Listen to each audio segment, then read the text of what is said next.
नमस्कार विद्यार्थी मित्रों, मैं Rekhaben Patel Seth JS Sonawala high school Ahmedabad 9वीं कक्षा के हिंदी विषय के अध्ययन के लिए आप सभी का हार्दिक स्वागत है। आज हम हमारे पाठ्यपुस्तक का 16वां पाठ भारतीय संस्कृति में गुरु शिष्य संबंध के बारे में चर्चा करेंगे। सबसे पहले हम इस पाठ के लेखक के बारे में संक्षिप्त परिचय प्राप्त करेंगे। इस पाठ के लेखक है आनंद शंकर माधवन। श्री आनंद शंकर माधवन का जन्म केरल प्रदेश के क्विलन जिले में हुआ। डॉक्टर जाकिर हुसैन के संपर्क में आने से हिंदू मुस्लिम में के मधुर संबंधों के पक्षधर बन गए। महात्मा गांधी के भारत छोड़ो आंदोलन में भी माधवन जी का सक्रिय सहभाग रहा। जेल में रहकर हिंदी भाषा का अध्ययन किया। जेल से छूटकर आप भारत भ्रमण को निकल पड़े और बाद में बिहार में मंदार विद्यापीठ की स्थापना की। सन 1984 में अद्वैत मिशन और सन 1985 में शिवधाम अभिनव शिक्षा नगरी की स्थापना की। अब आप तीनों संस्थाओं के संचालक हैं। मलयालम तथा तमिल दोनों ही भाषाओं पर पूर्ण अधिकार होने के बावजूद आपने हिंदी साहित्य में सृष्टि की। आपके विषयों में दार्शनिकता, आधुनिकता एवं आध्यात्मिकता का बाहुल्य है। बिखरे हीरे, अनल शलाका, हिंदी आंदोलन, आमंत्रित मेहमान, आरती, उषा, संजीवनी आदि आपकी प्रमुख रचनाएं हैं। आमंत्रित मेहमान बिहार राष्ट्रभाषा परिषद द्वारा पुरस्कृत है। माधवन जी ने प्राचीन गुरु शिष्य परंपरा की गरिमा को स्पष्ट करते हुए वर्तमान शिक्षा प्रणाली पर परोक्ष रूप में करारा व्यंग किया है। हमारे समाज में व्यावसायिक संस्कृति का बोलबाला है। इस कारण गुरु शिष्य संबंध में परिवर्तन आया है। पहले विद्यालय मंदिर के समान माने जाते थे। शिक्षा देना एक आध्यात्मिक अनुष्ठान था। वह परम सुख प्राप्ति का एक माध्यम था। उस जमाने में पैसे देकर शिक्षा खरीदी नहीं जाती थी। क्या आज वैसी स्थिति है?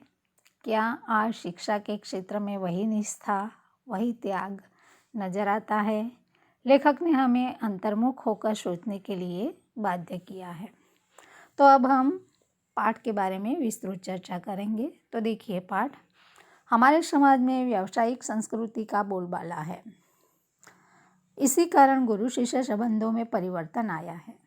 लेखक क्या कहते हैं कि हमारे समाज में व्यवसाय यानी धंधा संस्कृति का बोलबाला है और इसी कारण क्या हुआ है, गुरु शिष्य संबंधों में परिवर्तन आया है।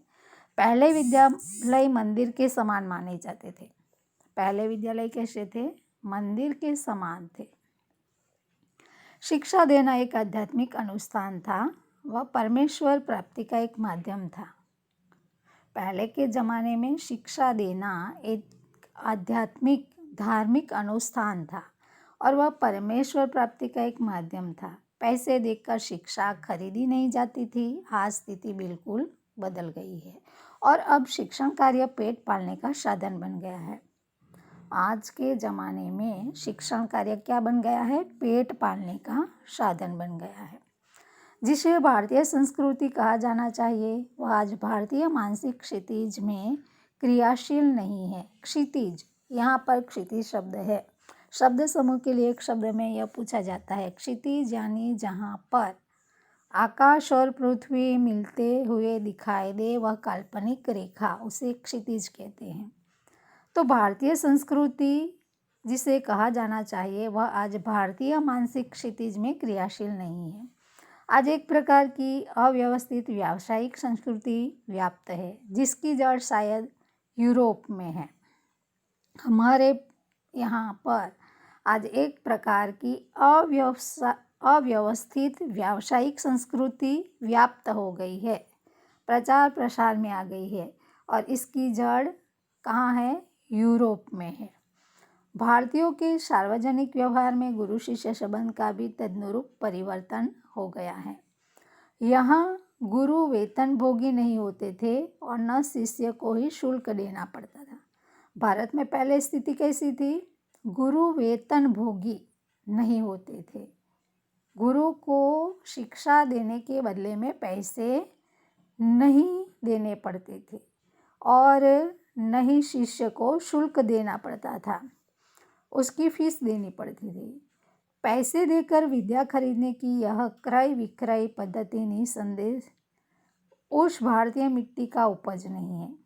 परंतु आजकल स्थिति कैसी हो गई है कि पैसे देकर विद्या खरीदी जाती है। यह क्रय विक्रय का अर्थ होगा खरीद बिक्री। तो यह पद्धति निसंदेह भारतीय मिट्टी की उपज नहीं है, यह हमारी भारत की संस्कृति नहीं है। शिक्षणालय एक प्रकार के आश्रम अथवा मंदिर के समान थे। पहले भारत में शिक्षणालय, जहाँ पर शिक्षा दी जाती थी, शिक्षण का आलय, शिक्षण का घर, एक प्रकार के आश्रम अथवा मंदिर के समान थे। गुरु को साक्षात परमेश्वर ही समझा जाता था। शिष्य पुत्र से अधिक प्रिय होते थे। पहले के ज़माने में स्थिति कैसी थी? गुरु साक्षात परमेश्वर भगवान समझे जाते थे और गुरु शिष्य को अपने पुत्र से भी अधिक प्रिय मानते थे। यह सम्मान मिलना ही शक्ति पाने का रहस्य है। प्राचीन काल में गुरु शिष्य की शिक्षा दान क्रिया उनका आध्यात्मिक अनुष्ठान थी। परमेश्वर प्राप्ति उनका एक माध्यम था। वह आज पेट पालने का जरिया बन गई है। प्राचीन काल में गुरु की शिक्षा दान की क्रिया उनका एक आध्यात्मिक अनुष्ठान था। धार्मिक क्रिया के द्वारा कुछ प्राप्त करने की वृत्ति, उसे अनुष्ठान कहते हैं। तो गुरु जो शिक्षा दान करते थे वह उनका एक आध्यात्मिक अनुष्ठान था, परंतु आज वह क्या बन गया है? पेट पालने का जरिया बन गया है।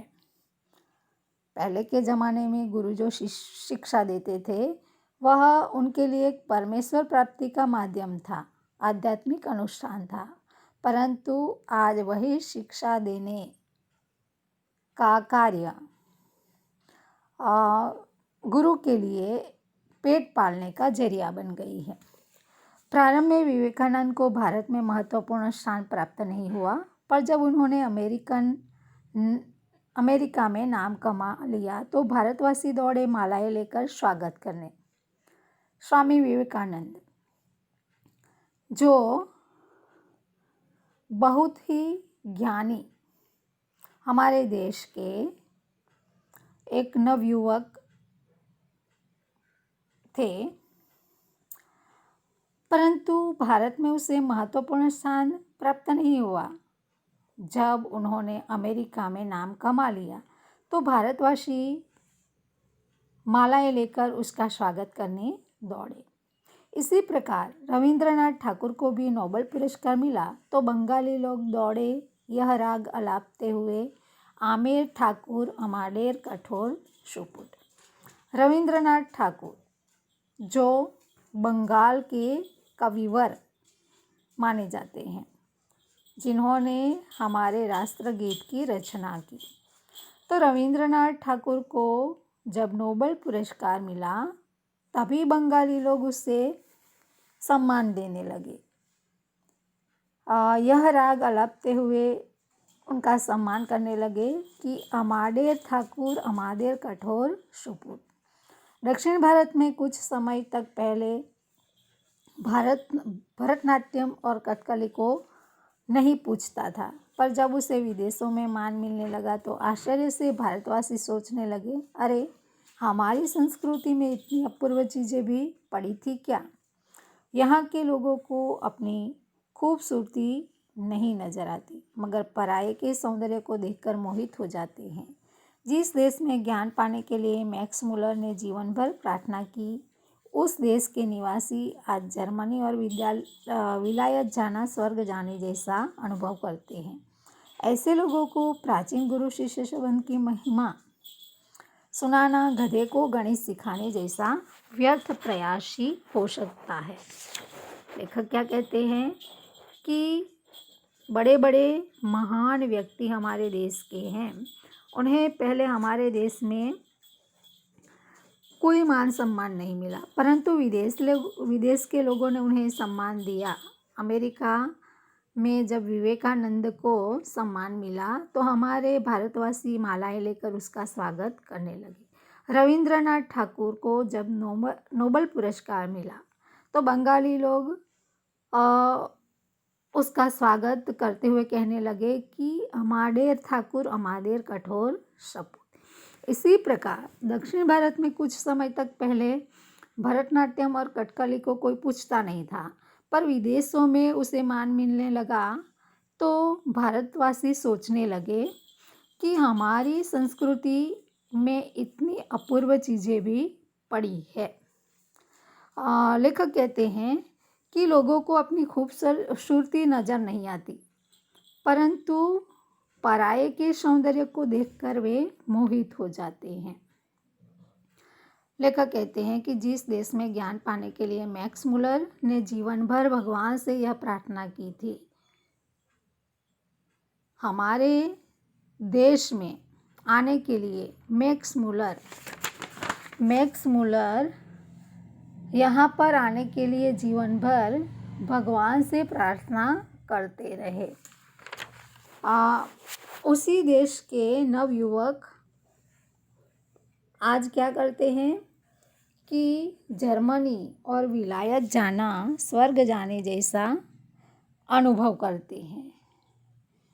और लेखक कहते हैं कि ऐसे लोगों को प्राचीन गुरु शिष्य संबंध की महिमा सुनाना गधे को गणित सिखाने जैसा व्यर्थ प्रयासी हो सकता है। यहाँ पर मुहावरा है गधे को गणित सिखाना, जिसका अर्थ होगा विद्यार्थी मित्रों व्यर्थ प्रयास करना।